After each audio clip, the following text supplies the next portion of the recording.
Lei Maria da Penha começa a ser implantada no currículo das escolas municipais. Representantes do Executivo apresentaram aos vereadores como a temática vai ser aplicada aos alunos. Vereadores suplentes se despedem da Câmara Municipal. 4 parlamentares saem do Legislativo para dar lugar aos titulares das vagas. Vereadores aprovam um projeto que dá nome de ídolo do Grêmio a uma rua no bairro Humaitá. Os parlamentares também aprovaram um documento que permite a presença de acompanhante durante os partos nos hospitais da cidade. Estes são os destaques do Jornal da Câmara, que está começando agora.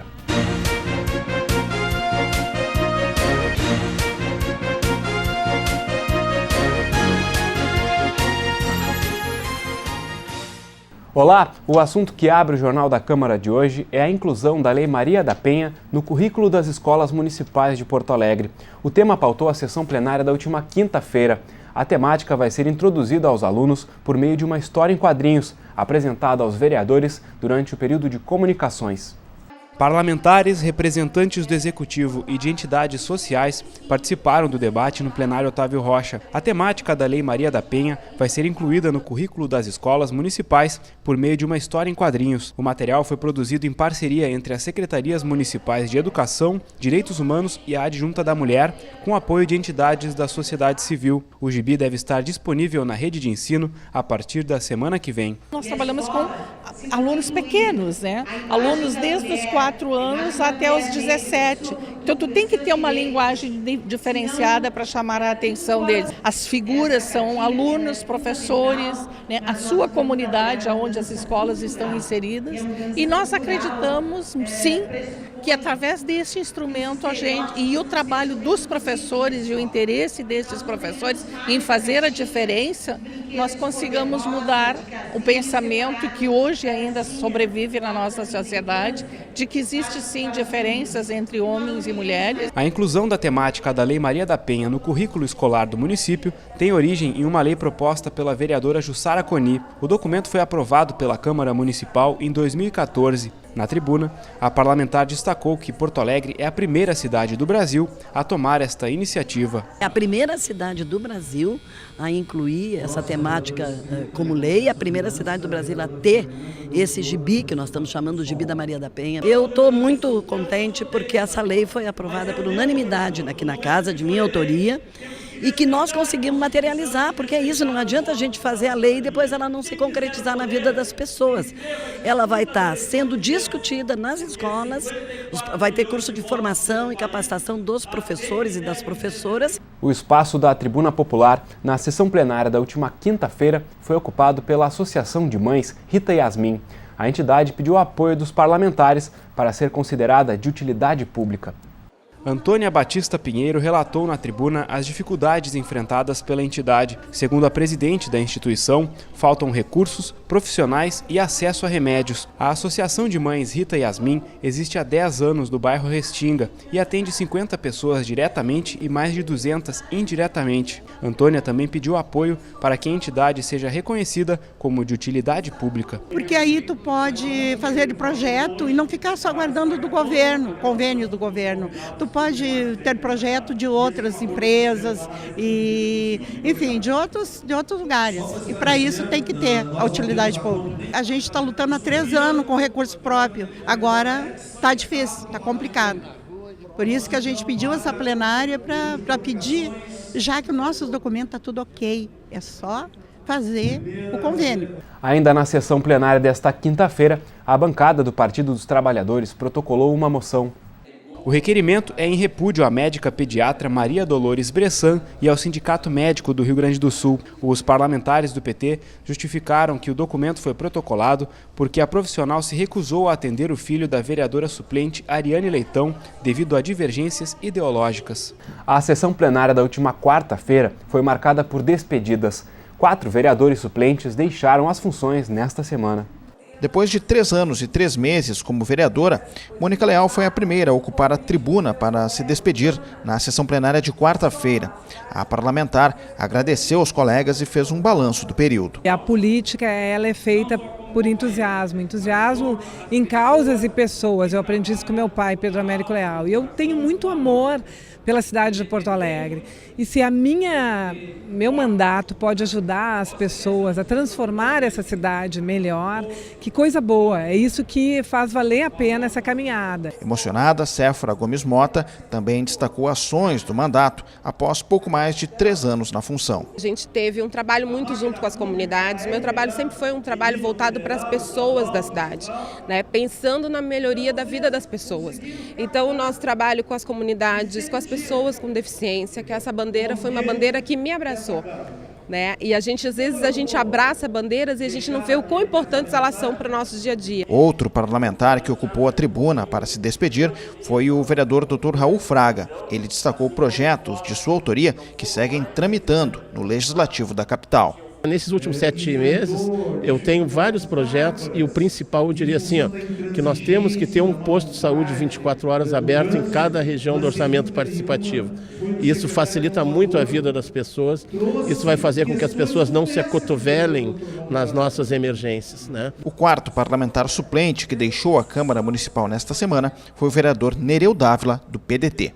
Com a saída dos suplentes, retornam à Câmara Municipal os vereadores titulares. Eles estavam licenciados e ocupavam cargos no Executivo. A medida obedece à lei eleitoral, que determina a desincompatibilização da função 6 meses antes das eleições. Retornam à Câmara da Capital os ex-secretários Luciano Marcantônio, dos Direitos Humanos, José Freitas, da Segurança, Walter Nagelstein, do Urbanismo e Mauro Zacher, da Secretaria de Obras. Os vereadores aprovaram nesta semana o projeto de lei que dá o nome de Ayrton Pavilhão a uma rua no bairro Humaitá. A proposta é uma homenagem a um ídolo da torcida gremista. O projeto original foi protocolado pelo vereador João Carlos Nedel. Porém, um requerimento aprovado pelo plenário incluiu outros vereadores na autoria da proposta. A Câmara aprovou por unanimidade a denominação de uma rua próxima ao estádio do Grêmio, a arena do Grêmio, denominando Ayrton Ferreira da Silva Pavilhão, essa rua. Uma homenagem a esse maior zagueiro que o Rio Grande do Sul já conheceu. Uma emenda dos vereadores Bernardino Vendrúsculo, do PROS, e Tarciso Flecha Negra, do PSD, acrescentou a palavra pavilhão ao nome da rua. A expressão diz respeito a como o zagueiro ficou conhecido na história do futebol. O projeto foi a plenário com base no artigo 81 do regime interno da Câmara, que prevê urgência na tramitação. Ayrton Pavilhão faleceu no dia 3 de abril de 2012, aos 77 anos. Os parlamentares também aprovaram o projeto de lei que permite a construção de grandes empreendimentos no bairro Lomba do Pinheiro. A proposta foi aprovada em votação simbólica. O texto é de autoria do Executivo. A proposta vai permitir, em parte do bairro, a construção de moradias e estabelecimentos comerciais, com um limite de até 200 metros quadrados. O vereador Valdir Canal explica que o objetivo é estimular o desenvolvimento na região. Nós votamos aqui a alteração que permite que grandes empreendimentos de moradias sejam realizados e que principalmente as suas contas partidas, elas fiquem na região. E a nossa emenda, a emenda que eu fiz, a emenda 1, que foi aprovada, ela assegura isso, no sentido de haver equipamentos públicos, praça, escola, e que isso não falte na região. Os vereadores também aprovaram o projeto de lei que permite a presença de acompanhante durante o parto nos hospitais da cidade. A proposta foi aprovada com 18 votos favoráveis e 2 contrários. A proposta é de autoria do vereador Márcio Binzeli, do PDT. Segundo o parlamentar, a presença de acompanhante no momento do parto gera apoio à gestante e ajuda no processo de recuperação.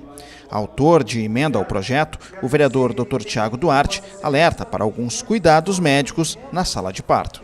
O que nós colocamos é uma emenda restritiva, evitando que, na verdade, seja uma porta aberta, né? Ou seja, que outras pessoas, além do familiar e da parturiente, só possam estar na maternidade pessoas que trabalham lá, para que se evite de ter outras pessoas até podendo trazer infecções.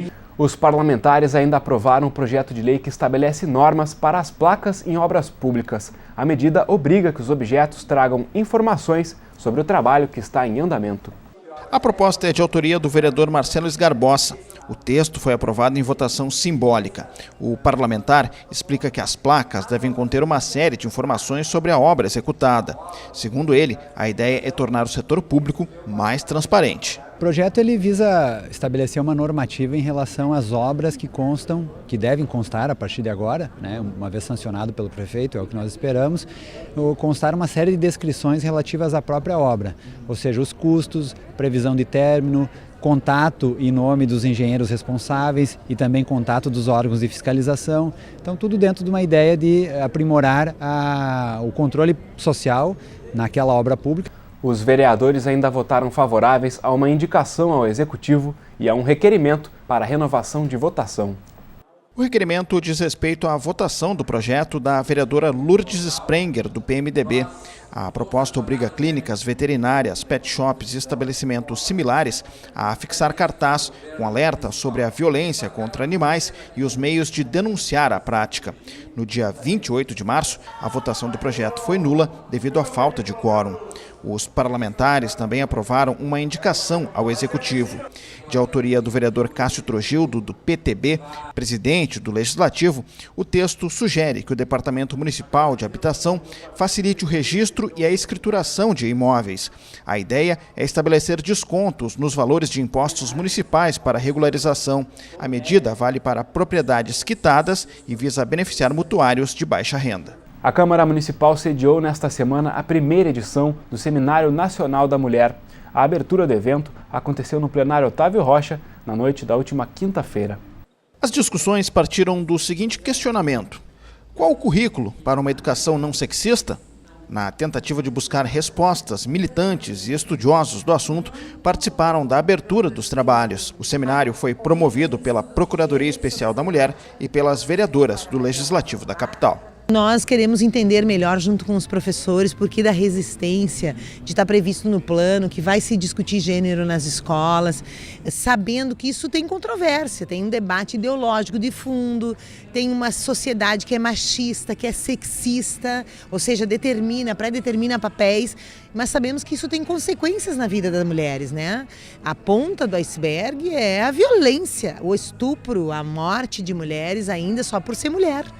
E se a gente não trabalhar na mudança cultural, nós não vamos chegar ao fim. Discutir isso num seminário com caráter nacional é de suma importância, tanto não só para a comunidade escolar, mas também para a sociedade em geral. Até porque dentro da escola nós temos a representação da sociedade, né?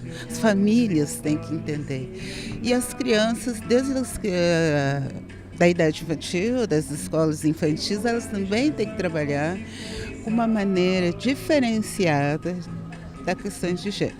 A professora Edla Egert, da PUC do Rio Grande do Sul, propôs um resgate histórico para entender os problemas atuais e buscar soluções. Uma das questões super importantes no processo de ensino que acontece nas escolas é que as professoras e os professores tenham instrumentais que levantem a perspectiva da suspeita, para que se perceba e se busque estudar a história, né, a partir de outras perspectivas que não somente a que nós já estamos acostumados, né? Então, esse é um grande desafio. A professora Maria Rosa Lombardi, da Fundação Carlos Chagas, de São Paulo, destacou o papel do feminismo na educação. Dá para a gente abordar sobre vários aspectos, né? Tanto no âmbito da escola propriamente dita, como da educação mais ampla. E eu acho muito, muito importante acontecer esse evento aqui, finalizando o Dia da Mulher, ou Mês da Mulher, né? O seminário teve prosseguimento nesta sexta. Os detalhes você vai conferir no Jornal da Câmara de segunda-feira. O Jornal da Câmara de hoje fica por aqui. Obrigado pela sua companhia. Até mais.